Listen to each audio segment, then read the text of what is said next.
France से भी बड़ी हो, 3 देशों में बटी हुई और जहां दुनिया के सबसे अमीर खनिज भंडार छिपे हों। जी हाँ, ऐसी जगह है। इसका नाम है बलूचिस्तान। ये एक ऐसा नाम है जो हम अक्सर खबरों में सुनते हैं, लेकिन इसकी असली कहानी, इसकी जो परतें हैं, वो कहीं ज्यादा गहरी हैं। और जब हम कहते हैं कि ये बड़ा है, तो हमारा मतलब है कि ये सच में बहुत बड़ा है।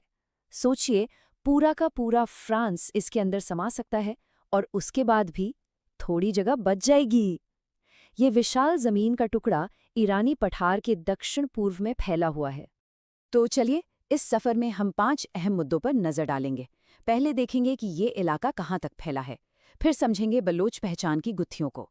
इसके बाद इसके प्राचीन इतिहास के पन्नों को पलटेंगे, फिर बात होगी इसकी जमीन में छिपी दौलत और उससे जुड़े विवादों की, और आखिर में हम उन ताकतों को देखेंगे जो इसके भविष्य को बना रही हैं। तो शुरुआत करते हैं सबसे बुनियादी सवाल से, आखिर बलोचिस्तान है कहाँ? क्योंकि इसकी लोकेशन समझना ही इसकी ताकत और इसके सामने खड़े चैलेंजेस को समझने की चाबी है।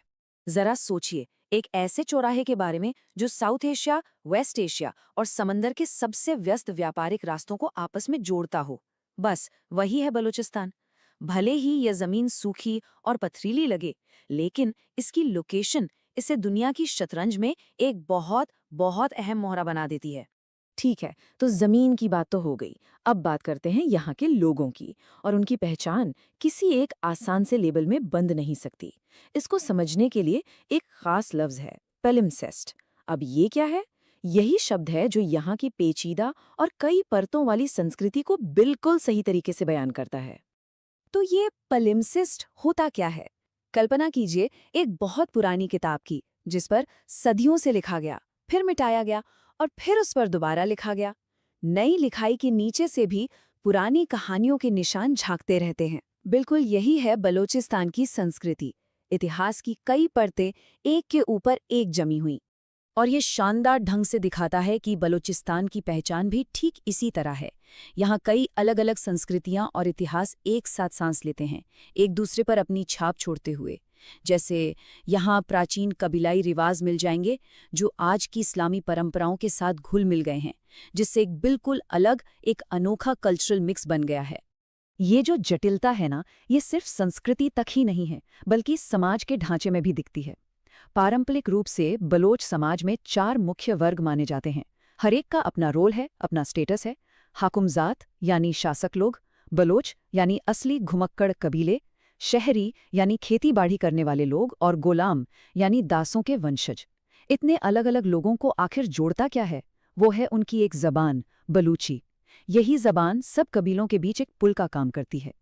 अब वक्त है टाइम मशीन में बैठने का और उस गहरी, कई परतों वाली नींव को खोदने का जिस पर आज का बलूचिस्तान खड़ा है।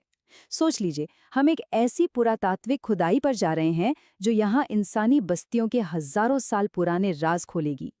और ये कोई मामूली इतिहास नहीं है। सोच के देखिए, हम बात कर रहे हैं मेहरगढ़ की, दुनिया के सबसे पहले गांवों में से एक, जो लगभग 9000 साल पुराना है। हजारों साल बाद सिकंदर महान की फौजें यहाँ से गुजरी, इसे नाम दिया गेद्रोजिया।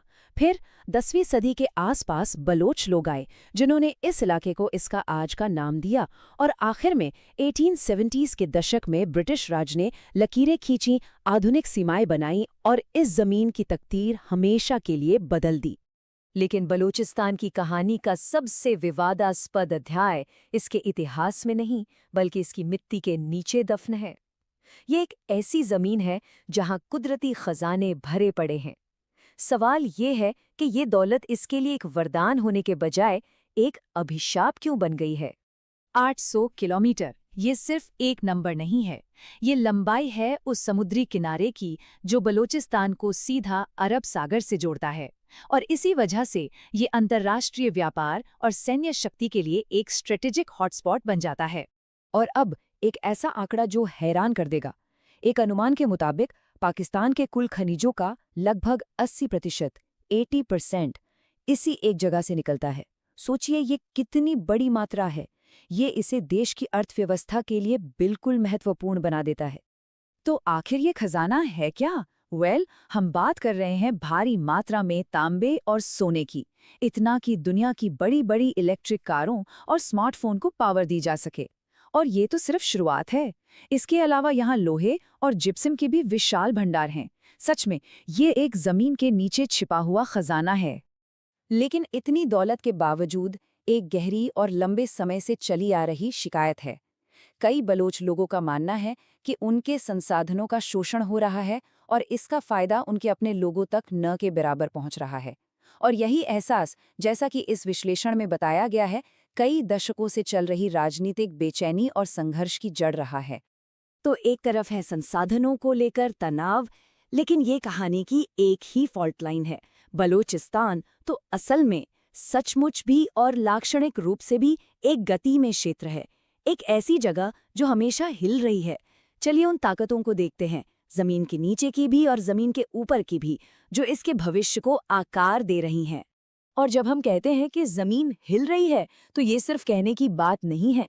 बलोचिस्तान सच में दुनिया की कुछ सबसे सक्रिय फॉल्ट लाइंस के ठीक ऊपर बैठा है। इस नक्शे में देखिए, चमन फॉल्ट जैसी बड़ी बड़ी दरारें साफ दिख रही हैं। और हाँ, ये वही दरार है जिसकी वजह से 2013 में वो तबाही मचाने वाला भूकंप आया था। ये जो हीट मैप है, ये उस भूकंप की असली ताकत दिखाता है। इसने जमीन में 200 किलोमीटर लंबी एक विशाल दरार बना दी। कल्पना कीजिए, जमीन का एक हिस्सा अचानक 10 मीटर यानी लगभग एक 3 मंजिला इमारत जितना साइड में खिसक जाए। ये इस जमीन की कच्ची शक्ति, इसकी बेचैनी को दिखाता है। और ये सब धीरे धीरे नहीं हुआ।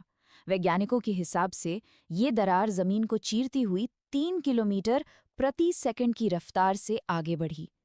ये एक लड़ाकू जेट से भी तेज है। सोचिए, 1 मिनट से भी कम समय में इसने पूरे परिदृश्य को हमेशा के लिए बदल कर रख दिया।